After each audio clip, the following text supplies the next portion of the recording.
This Lil PP album, it's not good.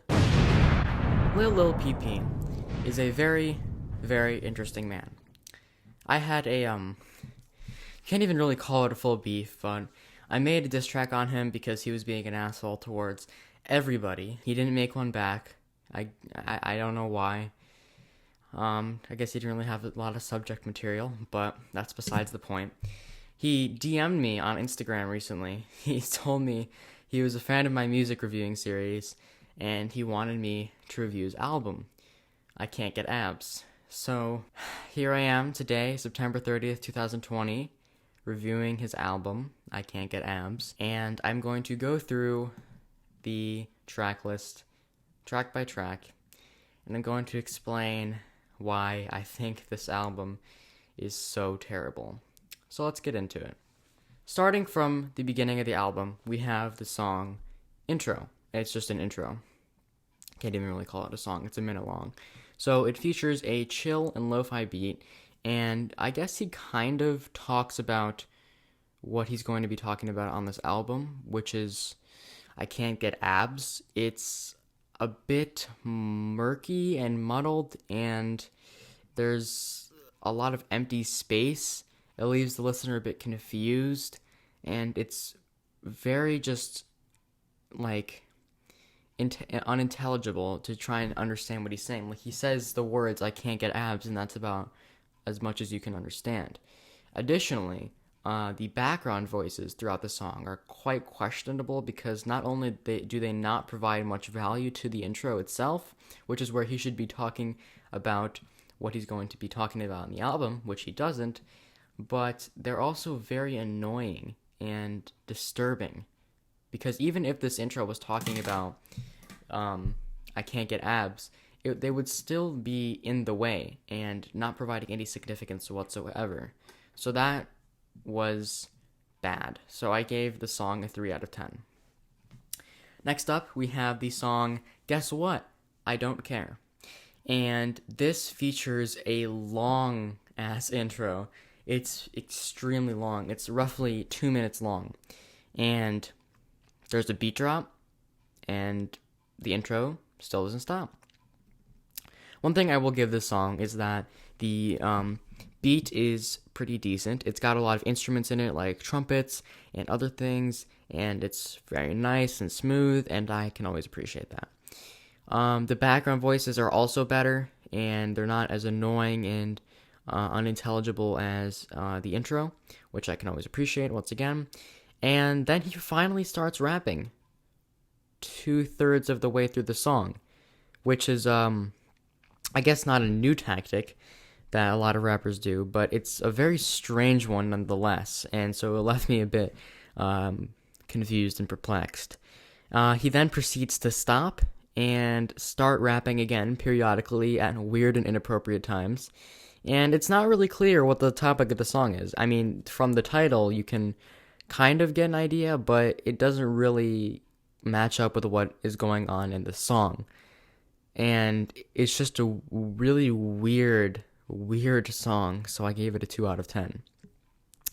Next up on the track list, we have Shoulda Known, and this is a song I actually listened to earlier because he actually commented on one of my videos saying he wrote this song about me, which I know he didn't because this was in May, and my conversation with him was like a month later, I think. So I listened to it a while ago, but I basically forgot about it. So I listened to it again, and it's actually got a very interesting and compelling intro, which is something I didn't expect, but that is always pretty good.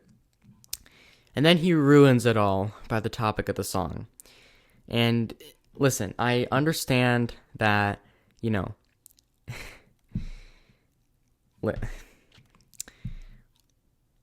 I understand that the topic of the song is not meant to be taken, like, as a joke, because it's a very serious topic. Like, you're not supposed to be making fun of the fact that you should have known your friend was gay, but I know for a fact he doesn't care about the topic of the song because he says he wrote it about me before even having known me. So that means he clearly doesn't care. So throughout the song, he proceeds to say very, very, very weird and strangely graphic things that I'm not gonna say. Um, you can listen to it if you want. There's gonna be a link in the description, but yeah. Once again, the song was about not knowing his friend was gay, and throughout the song, like towards the end of it, he raps extremely quickly, and you can't understand a single word of what he's saying. And then after that part, the track picks up again with an interesting refrain slash chorus, and that was actually pretty decent as well. The outro is also questionable. It's just like kind of unsatisfying. And I'm not even gonna lie, this song had potential to be like somewhat enjoyable, but he just ruined that opportunity and like essentially took it away from himself. So because of the previous reasons, I gave this a 4 out of 10. The next song on the track list is a particularly interesting one. It's called I Stubbed My Toe. So the intro is like he wakes up in the middle of the night because he wants a snack, and then he goes and he stubs his toe. And periodically throughout the intro, he's like auto-tuned, which makes it sound like even worse than like the plot of the story, which is already not great. And then like in the duration of the song, he's speaking like literal gibberish. It sounds like he just went to Rhyme Zone and found rhyming words and just shoved them together with no concept of continuity, making any sense or anything at all, common sense, or just any like logical thinking whatsoever. And the background voices, oh my god, don't get me started on the background voices. These background voices are the most annoying thing since Crazy Frog. Remember Crazy Frog? That thing was annoying as hell. This is more annoying. And this song is just weird and unnecessary and totally out of place. It's not a good song, so I gave it a 1 out of 10. And then next up, we have Shopping at Ikea. The beginning has an auto-tune voice that makes me automatically want to stop listening even 10 seconds in. And throughout the song, there are background noises, and they're just so weird. Like, so weird. Like, that's just the only way to describe them. They're just completely and like unintelligible and unsatisfying and ugly. And throughout the course of the song, when he was speaking, it sounded like he had 4 Oreos in his mouth, or like some kind of food.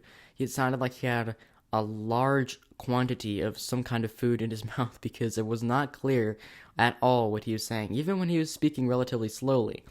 So there was that. And then like throughout the song, I was just confused because I didn't know what the hell was going on. First, he was talking about needing to let his cat outside of the house. Then he was talking about pizza, and then he goes back to IKEA. Like, I just was confused and like lost. And I listened to the song actually a couple of times to make sure I was like not missing anything. I was not missing anything. It was literally just that.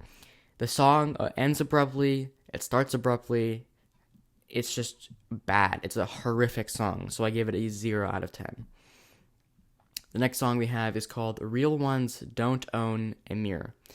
And this song, the first half of it sounds like it was recorded on an Xbox headset. And throughout the song, he doesn't really touch on the topic of the title, which is how people should not own a mirror. He kind of gives like a hint to it because he's saying like, "Oh, I'm so beautiful, but I don't have a girlfriend." So I guess he's like reminding himself through the mirror, but it's really unclear the message he's trying to convey. And there are these long empty gaps throughout the song where he's not speaking and he's just letting the instrumental play, and it's just weird and unnecessary. And then he changes the mics when he starts speaking again after that long gap. And it somehow becomes worse, because not only does it sound like it was recorded on a worse, older Xbox headset, there's no mixing or mastering or any kind of recording quality at all. It's just like raw vocals. If you want raw vocals, go to that song, but just be warned, they're not good. And then throughout the entirety of the song, no matter where you are, Xbox headset or old Xbox headset, it's so monotone.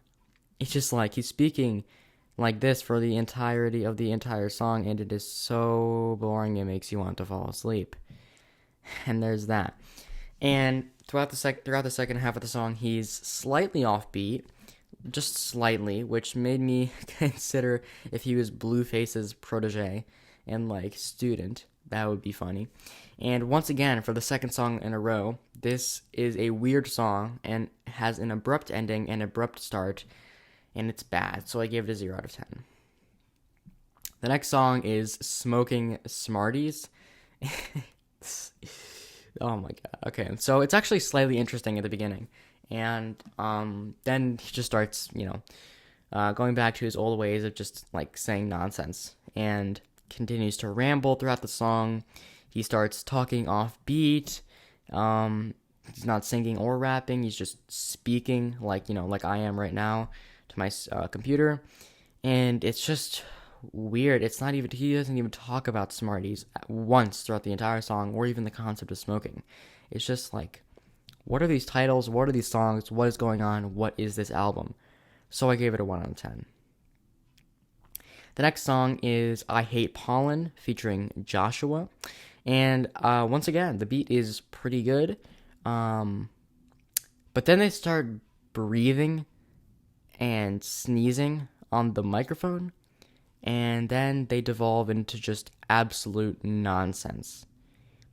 And then you get to Joshua's part, and the beat is extremely loud. It's not that loud, but compared to Joshua's voice, it sounds like a jet engine. And throughout Josh's verse, he was interrupted by Lil PP 7 or 8 times, making beeping noises throughout his verse. No, I am not kidding. And it's like they're in a competition to see who can be the most annoying, and both of them are winning, and also both of them are losing. And then during Lil Peep's verse, the beat is still much, much louder than his voice, so you can barely discern what either of them are saying. And then throughout the second half of Lil Peep's verse, he tries to layer his voice, and that fails miserably because it makes the listener feel nauseous. At least that's the way I felt. It felt not good at all. And the only saving grace of this song, and the reason I'm not giving it a 0 out of 10, is because the beat is pretty freaking good. So I gave it a 1 out of 10. And then another song that I had also listened to earlier, because I actually used this beat for my first album, Beach Times Intertwined, just saying. The song's called All I Eat Is Onion Dip. And throughout the entirety of the song, we had the usual themes of being horrifically offbeat. He tries to layer his voice again. It doesn't work. And then throughout the chorus, he tries to do a deep voice like every other line. And it's like hilariously bad. He's offbeat the entire time. He's spewing nonsense about onion dip and potato chips. And like, it's just like nobody knows what's going on. And then for the second chorus, it fades in and gets progressively louder until it's ear rape, and it's bad. And then towards the end of the song, he starts babbling at the end so quickly that nobody can understand a single letter of what he is saying. So yeah, that song is a mess, so I gave it a 0 out of 10. We're on to the last leg of the record now, and surely you're thinking, it can't get much worse. It can, but you'll have to see. So, we have the song, What's Your Email? I guess I actually do know the topic of the song. This is the one song where you actually, know the topic. It's about him having a love interest, and he's trying to get her email because he doesn't have Twitter, Instagram, or Snapchat, or whatever. It's got some kind of a romantic beat, which is actually half decent. It's not great, but it's not terrible either. But then he starts talking about himself and being super narcissistic, being like, wow, you're beautiful, but so am I. I'm kind of more beautiful than you. And then once again, he's not speaking. I mean, he's not rapping or singing. He's just speaking like I am right now to my computer. And then he had a bar in the song that it actually made me laugh out loud. He said, "What year was the 1812 war?" I think that was pretty funny. So good on you, Lil PP. And during the chorus, it's also terrible. There's just too much going on. It blends together in the worst way, and it just turns into mush. And that's what the song is for the most part. It's just mush. So I gave it a 1 out of 10. And the final song is called All My Shirts Are a Size Too Small, featuring Big Garbage and Ben's sister. This is the 100%, this is 100% the best song on the album. Big Garbage is carrying the song so hard throughout his verse that